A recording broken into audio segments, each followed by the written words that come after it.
अहान रायजादा, ऐसा वसंदार नाम मानो इंडिया की टॉप बिजनेसमैन फैमिलीज में से किसी एक का वारिस हो। मगर हम जिस अहान रायजादा की बात कर रहे हैं उसके कतरे कतरे से बेबसी झांक रही है। अहान एक करोड़पति बिजनेस फैमिली का दामाद तो जरूर है, मगर उसकी हालत पर घर के नौकर भी कहते हैं, कुछ पैसे चाहिए तो बता देना, तुम्हारी गरीबी देखी नहीं जाती। कहने को तो अहान जैसी रिच फैमिली के दामाद सड़कों पर महंगी कार दौड़ाते थे, महंगे क्लब्स में जाते थे, मगर अहान की लाइफ में 3 चीजें आम थी। पहली चीज बेइज्जती, दूसरी चीज बहुत बेइज्जती और तीसरी चीज बहुत से भी ऊपर वाली बेइज्जती। और हाँ, कभी कभी वो किसी रईस को जब अपनी बीवी को एक महंगे होटल में खाना खिलाते देखता था तो वो खुद से कहता था, एक दिन अपना भी टाइम आएगा जब मैं महंगे सूट में ऐसी किसी महंगे होटल में अपनी बीवी शनाया को जश्न के साथ खाना खिलाऊंगा। जब वो मेरे सीने से लग के एक रोमांटिक डुएट में मेरे साथ रोमांटिक कैंडल लाइट डांस करेगी ना, तो वहां बैठे सारे रईसजादों के सीने पर सांप लौटेंगे।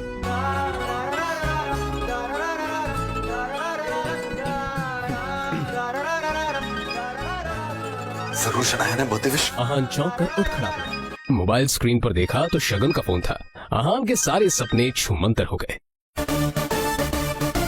शगुन अहान की बीवी शनाया की कजिन थी, जो हमेशा ही अहान को नीचा दिखाने की कोशिश करती थी। मोबाइल की तरफ देखकर अहान ने बुरा सा मुंह बनाया और फिर कुछ सोचकर फोन उठा लिया। मेरे प्यारे जीजा जी, फोन नहीं उठाते आप? वो मैम। अच्छा वो सब छोड़िए, आप एक काम कीजिए, साहू ज्वेलर्स पे मेरा एक नेकलेस पड़ा है, मैंने ओनर को कॉल कर दिया है, वहाँ जाके नेकलेस कलेक्ट करके मेरे घर पे आ जाइए। शगुन, मुझे बैंक जाना है और मैं बैंक जाने का तेवर किसी और को दिखाइएगा जीजा जी। वैसे भी आपको हमारे फैमिली के टुकड़ों पर ही पलना है ना? तो जितना काम कहा जा रहा है उतना कीजिए। और हाँ, नेकलेस के साथ में ओनर आपको 30,000 रुपए भी देगा, वो लेकर मेरे घर पे आ जाइए और 30,000 रुपए में से 1 रुपया भी कम नहीं होना चाहिए, समझे ना? देखो शगुन, आज तक मैंने कभी चोरी नहीं की। और दूसरी बात ये कि अगर मुझ पर इतना डाउट है तो किसी नौकर को भिजवा के करवा लो। क्या है ना, बहस करने की इजाजत आपको है नहीं, तो जितना काम कहा जा रहा है उतना कीजिए। 1 घंटे के अंदर नेकलेस और पैसे लेकर मेरे घर आ जाइए। और फिर से कह रही हूँ, 30,000 रुपए में से 1 भी रुपया कम नहीं होना चाहिए। बाय। अरे है दीदी को बुलाओ यार, है दीदी।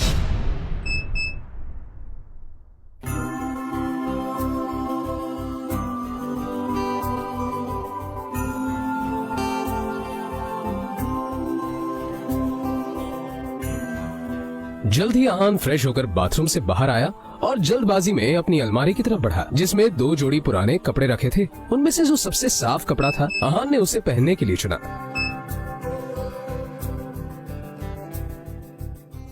तैयार होकर वो बाहर निकला और जैसे ही सामने देखा तो उसकी सांस यामिनी गिल अपनी कुछ सहेलियों के साथ रमी पार्टी में व्यस्त थी। तभी यामिनी जी की एक सहेली ने अपने सैंडल की तरफ देखकर कहा, यामिनी, ये देखो ना, तुम्हारे आते आते मेरा बेल्ट टूट गया चप्पल का, अब मैं घर कैसे जाऊंगी? इसमें टेंशन लेने वाली कौन सी बात है? तुम पार्टी एंजॉय करो, मैं नौकर से कह दूंगी, वो ठीक करवा कर लाएगा। ना ना, मैं नौकरों पे भरोसा नहीं करती। मेरी चप्पल महंगी है, तू एक बार टूट गई चप्पल तो मैं दोबारा पहनती नहीं। लेकिन क्या करूँ, घर भी तो जाना है ना। अहान उस तरफ से निकला ही था जब यामिनी जी की नजर उस पर पड़ गई। डोंट वरी, नौकर नहीं है, नौकर से थोड़ा ऊपर ही है, वो तुम्हारा काम अच्छे से करेगा।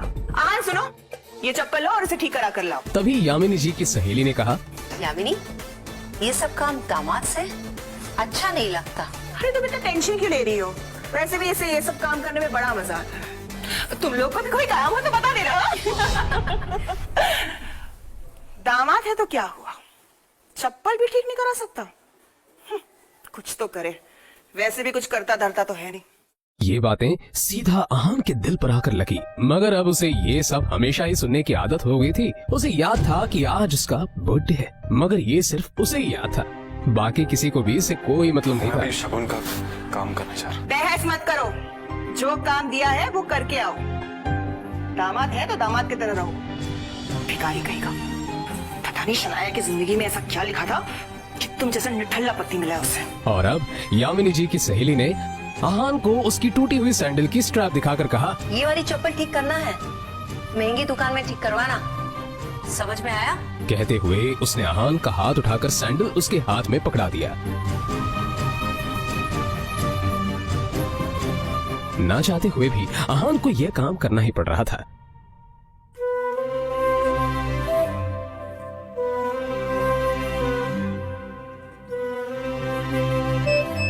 उसके मोबाइल पर उसकी बीवी शनाया ने मैसेज किया। ये मैसेज पढ़ते ही आहान के होठों पर एक स्माइल आ गई और उसकी पूरे दिन की टेंशन जैसे गायब ही हो गई। आज पहली बार शनाया ने उसे ऑफिस बुलाया था। एक वही तो थी उसकी जिंदगी में जिसकी मुस्कुराहट देखकर वो खुद को जिंदा रखता था। शनाया का चेहरा देखे बिना आहान को चैन नहीं मिलता था और उसके बस में होता तो शनाया की हर एक खुशी के लिए खुद को लाखों बार कुर्बान कर देता। रास्ते में आहान को एक फूलों की दुकान मिली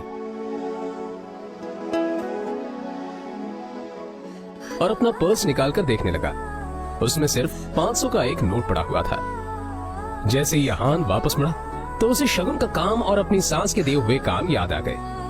उसने एक नजर घूर कर उस सैंडल की तरफ देखा और कहा, माफ करना आंटीज और सासू माँ, आप लोगों को सादर प्रणाम, पर शनाया से बढ़कर मेरे लिए और कुछ नहीं है।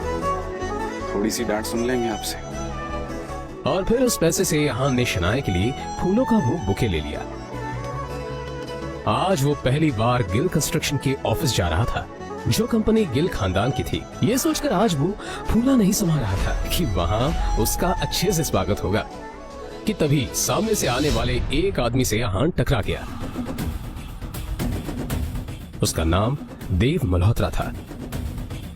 यू इडियट, दिखाई नहीं देता तुम्हें? पता नहीं कहां से मुंह उठाकर चले आते हैं। इस ऑफिस में तुम्हारी खड़े होने की भी औकात नहीं और ऐसे टहर रहे हैं जैसे तुम्हारी खाले जी का घर है। कौन हो तुम? शायद देव मल्होत्रा ने भी उसके बदरंग कपड़ों से उसे नौकर या ऑफिस बॉय ही समझ लिया था। मल्होत्रा ने एक नजर नीचे पड़े बुके की तरफ देखा और फिर उसे अपने पैरों तले कुचल के बाहर निकल गया। आहान ने अपना सर झुकाए बस उस बुके की तरफ देखा। उधर शनाया अंदर से ये नजारा देख रही थी। तभी आहान की नजर शनाया पर पड़ी तो एक पल के लिए वो अपनी बेइज्जती भूल गया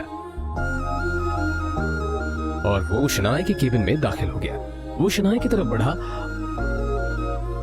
अब जाने भी तो शनाया, जो हुआ मेरे साथ वो हुआ, और तुम इतना टेंशन क्यों ले रही हो? जो बात गई वो बात गई। तभी शनाया चीखते हुए बोली, दूर हटिए आप मुझसे, दूर हटिए। आप चले क्यों नहीं जाते मेरी जिंदगी से? नर्क बना रखी है मेरी जिंदगी। आहान को एकदम से झटका सा लगा। वो खुले मुंह से शनाया की तरफ देखता रह गया। तभी शनाया आगे बोली, पता नहीं कौन से पापों की सजा मिल रही है मुझे। नहीं, आप चाहते क्या? पापा ने हम दोनों की शादी जबरदस्ती करवाई थी, वरना आप तो कभी मेरे लायक थे ही नहीं। और आज भी आपको पति कहते हुए मुझे शर्म आती। अरे आज तो ड्राइवर नहीं था इसलिए आपको बुला लिया, पर मुझे क्या पता कि मेरा पति इस काम के भी लायक नहीं है। यहाँ आकर आपने मेरे सबसे पुराने क्लाइंट मिस्टर मल्होत्रा को नाराज कर दिया है। अब कैसे होगा काम मेरा? आंखों में आंसू लिए शनाया ने आगे कहा, मैं जहां पर भी जाती हूँ आप मुझे बेइज्जती के सिवा और कुछ नहीं दे सकते। सिर्फ एक बदनुमा दाग बनकर रह गए आप मेरी जिंदगी पर। इतना कहकर शनाया केबिन के बाहर निकल आई।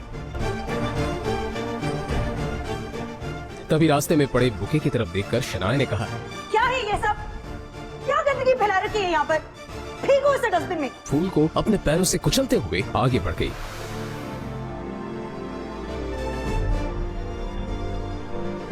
मल्होत्रा अपनी कार में बैठा पहले से शनाया का इंतजार कर रहा था।